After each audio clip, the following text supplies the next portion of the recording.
दोस्तों कैसे हैं आप सभी। उम्मीद करता हूं कि आप लोग बहुत अच्छे होंगे। दोस्तों बिहार में एक बार फिर से नीतीश सरकार बनने जा रहा है, यानी कि एनडीए का सरकार बनने जा रहा है। कल का जो नतीजा आया है, जो रिजल्ट आया है, आप लोगों ने तो देख ही लिया होगा। लेकिन हमारे बीच एक नई उम्मीद बनकर आए थे जनसुराज पार्टी। जनसुराज के बारे में तो आप भली बात है, बिहार में ऐसा कोई भी बच्चा ना हो जो जनसुराज के बारे में ना जानता हो। ठीक है, नया उम्मीद बन के आया था, नया पार्टी बन के आया था। बहुत सारे वादे किए थे कि हम हमारा जो चुनाव सरकार बनने के बाद ये करेंगे वो करेंगे। इसके ऊपर भी आज हम चर्चा करेंगे और बात करेंगे।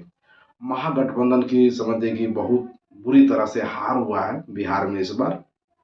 मेरे को नहीं लगता कि मैं इतनी बुरी हार कभी महागठबंधन यानी कि आरजेडी का अभी तक देखा हूँ। मैं भी नहीं देख पाया हूँ इतने बुरी तरह से हारना उसको।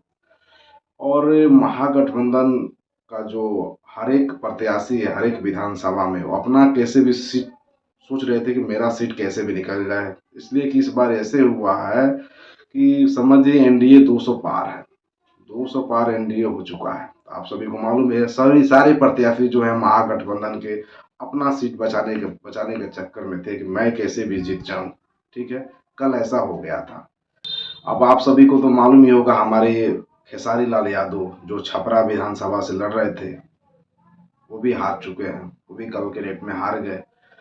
खेसारी जैसे जो इतने अच्छे प्रत्याशी हैं, बहुत गरीबों के बारे में सोचते हैं, बहुत सारा समझ जब भी बाढ़ आता है तो बाढ़ पीड़ितों को जाके मदद भी करते हैं, उनके जैसा आदमी हार गया कल।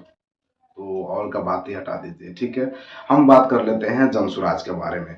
दोस्तों जनसुराज ने बहुत सारे वादे किए थे चुनाव में, जब वो हमारे बिहार में आए थे वो लोग एक नई पार्टी बनकर। तो समझिए बिहार वासियों को एक नया उम्मीद मिला था कि हमारे यहाँ एक और पार्टी आ गया है।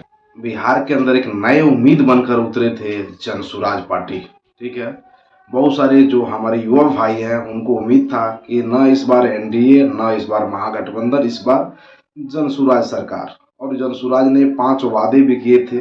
ठीक है, जो बहुत ही समझिए कि बेहतरीन लग रहा था। सभी जितने हमारे युवा भाई हैं उनको बेहतरीन लग रहा था, लेकिन हुआ सीधा उल्टा।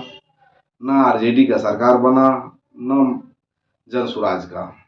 एनडीए का सरकार बन गया लगभग में। आप जानिए एनडीए का भारी बहुमत से जीत हासिल हो गया। ठीक है, तो दोस्तों जो जनसुराज ने 5 वादे किए थे बहुत ही जबरदस्त लगा था। मेरे को भी लगा था। अच्छा, मेरे को ही नहीं, जितने हमारे युवा भाई हैं सबको लगा था युवाओं का पलायन बंद करने वाले थे। 12 से 15 हजार का नौकरी वो बिहार में ही, जो युवा हैं बिहार में ही करते। उनका पहला वादा ये था। और दूसरा वादा उनका ये था कि हमारे जितने भी बुजुर्ग हैं जो 60 वर्ष के हो गए हैं, ठीक है, उनको कम से कम 2000 की पेंशन मिलती प्रत्येक माह। ठीक है, दूसरा वादा ये था उनका। और महिलाओं को 2000 भी देने वाले थे। जितने महिलाएं हैं उनको भी 2000 रुपये देने वाले थे। ठीक है, हर एक महिला को 2000 रुपये प्रति माह खाते में आ जाता। ठीक है, ये देने वाले थे। उसके बाद से महिलाओं का सस्ता ऋण पे वो पैसा देने वाले थे रोजगार करने के लिए। ठीक है ना, गारंटी था उनका कि भाई मिलेगा। ठीक है, 4% पे देने वाले थे। उसके बाद से बच्चों के लिए, जो बच्चे 15 साल के नीचे हैं उनको फ्री शिक्षा व्यवस्था करने वाले थे। ठीक है, और ये भी बोले थे कि जब तक माने सरकारी स्कूलों का जो व्यवस्था है ठीक ठाक नहीं हो जाएगा तब तक जितने भी 15 साल के नीचे के बच्चे हैं उनको वो प्राइवेट स्कूल में पढ़ाया जाएगा और उनको उनका खर्चा जो है गवर्नमेंट उठाएगी। ठीक है, उसके बाद से समझिए कि 5वां वादा इनका ये था, किसानों के लिए नगदी फसल का खेती में सरकार फुल सहायता करेगी। ठीक है, नगदी फसल समझ सकते हैं कि समझ जो सब्जी हो गया, साग सब्जी हो गया, वो समझिए कि किसान अपने खेतों में उगाएंगे। अगर उनको कुछ दिक्कत होता है सरकार उनको हेल्प करेगा, पैसा देगा, जो भी हो बन पाएगा हेल्प करेगा। ये 5 वादे किए थे। जनसुराज ने एक और वादा किया था जो उनको ले डूबा है। ठीक है ना, जनसुराज को वोट नहीं मिला है, कुछ इसके चलते भी उनका जो है वोट कटा है। ठीक है, जनसुराज ने एक वादा और किया कि बिहार में जैसे ही अगर जनसुराज का सरकार बन जाता है, ये तो नामुमकिन था, पहले से ही सभी आदमी जानते थे कि जनसुराज का सरकार नहीं बनने वाला है, लेकिन उनका वादा था कि अगर जनसुराज का सरकार बिहार में बनता है तो बनते ही मैं दारू चालू कर दूंगा। दारू बंद होने से बिहार सरकार को बहुत ज़्यादा नुकसान हो रहा है। ठीक है, तो दारू चालू करने का उन्होंने वादा किया था और इसके चलते उनको बहुत ज़्यादा जो महिलाओं का वोट है वो नहीं मिला है। और एक और कारण है, बहुत सारी पार्टियों को जो महिलाओं का वोट नहीं मिला है। जो जीविका दीदी है उनके खाते में 10-10 हज़ार जो रुपया आया है, इसके चलते बहुत सारे भाइयों का कहना है कि इसके चलते भी महिलाओं का पूरा वोट जो है एनडीए को गया है। ठीक है, इसके चलते भी बहुत सारे महिलाओं का वोट नहीं जनसुराज को मिला और नहीं महागठबंधन को मिला। ऐसे बहुत सारे भाइयों का कहना है। ठीक है, तो दोस्तों अभी जनसुराज में जो सबसे ज्यादा वोट लाने वाले हैं वो है हमारे भाई मनीष कश्यप। सबसे ज्यादा अभी वोट लाए हैं। ठीक है, जनसुराज पार्टी के अंदर सबसे ज्यादा अभी वोट लाए हैं। 37,172 वोट लाए थे। ठीक है ना, चनपटिया विधानसभा से वो लड़े थे, 37,172 वोट लाए थे। बाकी कोई भी ऐसा विधानसभा से जनसुराज का उम्मीदवार ऐसा कोई भी ना हो जो इनसे ज्यादा वोट लाया हो। ठीक है, ये भी मनीष कश्यप अपने दम पे लाए थे, न कि जनसुराज पार्टी में के दम पर लाए हैं। अपने दम पे जितना वोट जुटा पाए थे, मेहनत किए थे, फील्ड में घूमे थे। जनसुराज के अंदर ऐसा कोई भी नेता नहीं है जो किसी विधानसभा से मनीष कश्यप के बराबर में वोट पाया हो। फिर सरकार कैसे बनता है इनका? वोट मिला ही नहीं है, जनसुराज के नाम पे किसी को भी वोट नहीं मिला है। ठीक है, जो भी कैंडिडेट हैं, जो भी उम्मीदवार हैं, अपने दम पे जितना वोट ला पाए हैं उतना लाए हैं। ठीक है ना, मनीष कश्यप जी को तो आप लोग मालूम है, दिन रात एक कर दिए थे। फील्ड में उतर गए थे घूमने के लिए, हर एक गांव में गए, जहां कोई नेता नहीं गया था वहां पर भी मनीष कश्यप गए, लेकिन फिर भी ये वहां के लोगों ने इनको नहीं वोट किया। ठीक है, वोट नहीं किया इनको। जो लेबर के बारे में, जो मजदूर के बारे में यह सोचते थे, मजदूर के बारे में मैं ये करूंगा, चनपटिया जो चीनी मिल है चालू कराऊंगा, तमाम बातें इन्होंने रखा, फिर भी इनको कोई वोट नहीं किया।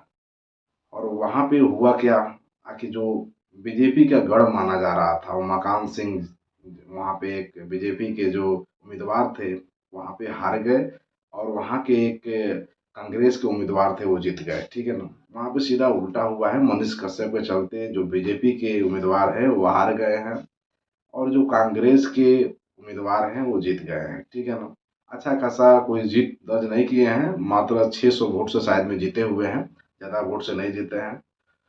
तो ये सब मनीष कश्यप का ही योगदान है कि वहां पे कांग्रेस का एक सीट निकल पाया है, नहीं तो वो भी सीट नहीं निकलता। अगर मनीष कश्यप चनपटिया से चुनाव नहीं लड़ते तो वहां पर भी बीजेपी का ही उम्मीदवार का जीत होता। ठीक है ना, वहां पर भी रिजल्ट अच्छा खासा दिखता इनका, उमाकांत सिंह जी का। ठीक है, तो दोस्तों मनीष कश्यप जो भी वोट लाए हैं अपने दम पे लाए हैं। जनसुराज में अभी कोई भी समझ जाइए कि मेरे हिसाब से अच्छा खासा कोई भी ऐसा प्रत्याशी हो जो वोट नहीं ला पाया है। जनसुराज एक समझ जाइए कि उभरती हुई पार्टी नजर आई, लेकिन बिहार में जितने भी हमारे सभी जितना युवा भाई हैं सब रोजगार के बारे में बात करेंगे, लेकिन रोजगार के नाम पर किसी ने वोट नहीं किया है, किसी ने वोट नहीं किया है। ठीक है, अब कल से क्या करना होगा? अभी जितने भी भाई दिल्ली से, मुंबई से आए थे, बेंगलोर से वोट करने के लिए, आप क्या कीजिए, ट्रेन का टिकट लीजिए, फिर से जहाँ पे काम कर रहे थे वहाँ पे जाइए। यहाँ पे कोई आवाज़ नहीं बन सकता है। ठीक है ना, अभी यहाँ बिहार में कहाँ रोजगार है? बिहार में तो इतना बेरोजगारी है कि समझ जाइए कि हद से ज़्यादा बेरोजगारी है। तो आप लोग जो रोजगार देने का बात करता है उसको वोट नहीं कीजिएगा। जो आपके विषय में पलायन को रोकने का बात करता है उसको वोट नहीं कीजिएगा। जो आपके बारे में सोचेगा, गरीब के बारे में सोचेगा, उसके बारे में वोट नहीं कीजिएगा। तो Delhi, Mumbai, Dubai, Qatar, Bahrain, Kuwait सब तो जाना ही पड़ेगा, आउट ऑफ कंट्री जाना ही पड़ेगा। मैं भी बाहर ही रहता हूँ। ठीक है, यहाँ पे कहाँ काम मिल पाएगा? काम भी मिलेगा वो 10-12 हज़ार का नौकरी मिलेगा, उससे अभी के टाइम में काम नहीं चलने वाला है। ठीक है, तो दोस्तों इस बार तो सरकार एनडीए एनडीए का तो बन ही गया। एनडीए का पूर्ण बहुमत से समझ जाइए, पूर्ण बहुमत छोड़िए, हद से ज़्यादा इन लोगों को सीट आ गया है, और विधानसभा में खाली बस एनडीए ही नजर आएगा।